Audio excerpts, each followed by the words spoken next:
miyay xoreeyeen mise way xoreysteen maadaama berigii hore waddanku iskuulo lahaa caafimaad lahaa wax waliba bilaash ay ku soconayeen markii iyagu ay waddankii qabsadeenna wax waliba ay lacag noqdeen sharlaba waxaan sidaa ku leeyahay aan ku odhan doono weliba anigoo SNMta ku kacsan SNMta maanta joogtay systemka wuxuu wadaan iyo aqliyadooda iyo mentalitygooda Soomaaliland maanta ka talisan Muuse Biixi awogii Maxamed Kaane garwadeenka ka yihiin anigoo ku kacsan ayaan weliba sidaa ku leeyahay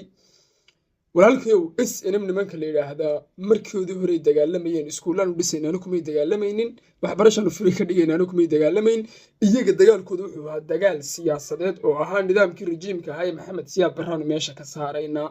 dadkiina waa ku taageereen dagaalkiina waa ku guuleysteen nidaamkiina meesha waa ka saareen horta markii hore qaayada SNM ay u dagaalamaysay may ahayn